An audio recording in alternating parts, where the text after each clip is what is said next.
tell. In fact, many of you who would have come from the Pashan Gate would have seen the EV cars there, right? And it takes a lot of time, 2-3 hours to charge. He's going to talk about something around that. Vardhan, over to you.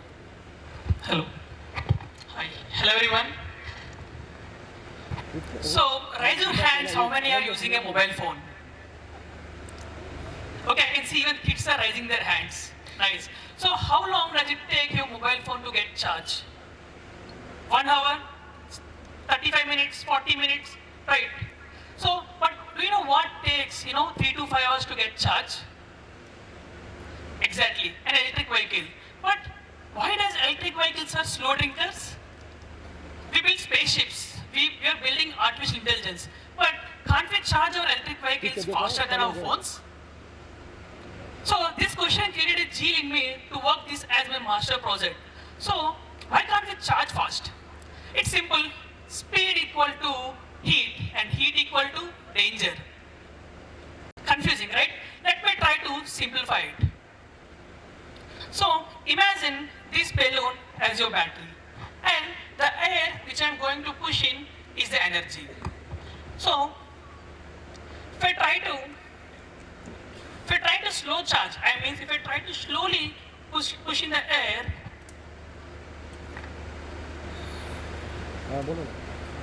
you can see it's safe, calm, and gentle, right? What if I try to fastly push in the air, the fast charging?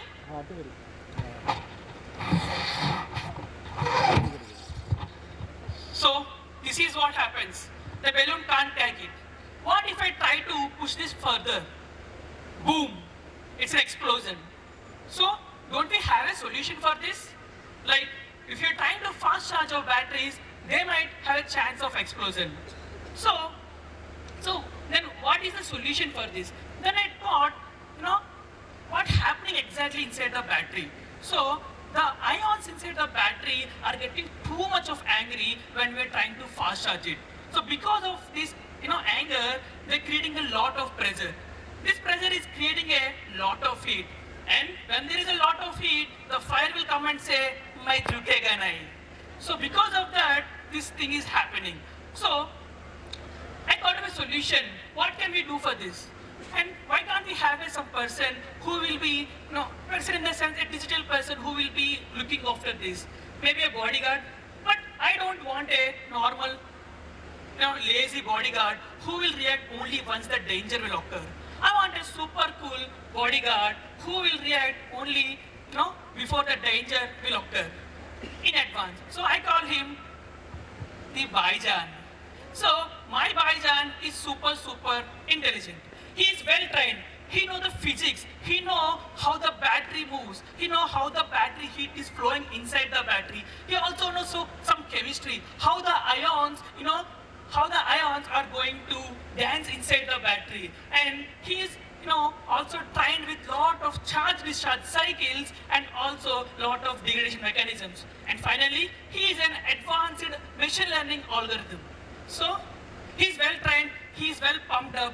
So when next time there is some heat rise or any temperature rise inside battery comes, he will be ready and he will be saying that ions, you can't fight together. Freeze, in 60 seconds you are going to overheat, and turn on the cooling immediately.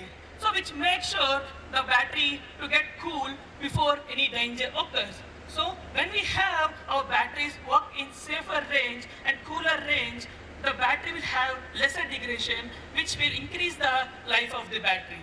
So as of now, in India, we are expecting around 100+ million electric vehicles by 2030. School buses, cars, bikes, everything. So imagine what if our Baijan is going to sit under our EV dashboard. Yes, there will be no more risk of battery threats, and no more range anxiety, and no more no more any safety threats, right? So we build spaceships, we build AI. Let's build our batteries smart and safe together, and let's trust them. Thank you. Amazing. Very good. Very good, Bhaijan. Oh, sorry, Vardhan. Good job. Questions from the jury. Thank you, Vardhan. Thank you, sir. Thanks for this presentation. I like the analogies, but I could not really get what have you done in this thesis which we should take away. Because, I did not understand who your Bhaijan is actually. Yeah. So I'll just like traditionally in EVs, what we have is a reactive approach. So once an event occurs, then only they will try to either cool down the batteries or something like that.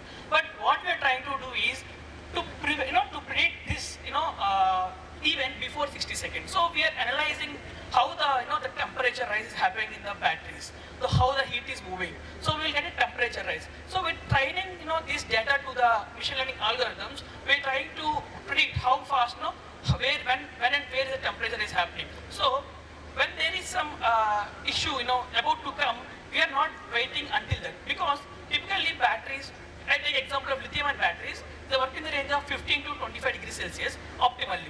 So let's say if it is still 40 degrees Celsius, it might take time to cool it down, later. So what if cool earlier only? So it will make the battery work, safely, and it gives better life. Yep. Okay. So essentially, locally you place some, for example, temperature sensors, Yeah, and then collect thermocouple, data, yes. and then train your model Yes, with that yes. data. And so. Yes. Okay, thank you. Thanks for the presentation. Thank you. My question is, right now what you're doing is in a lab setting. Yes, yes. How do you see this when it actually goes out in real life conditions? Yeah. What So- are the challenges you anticipate? So there are a lot of challenges, because typically what chemistry that I have worked now is called as silicon anode batteries.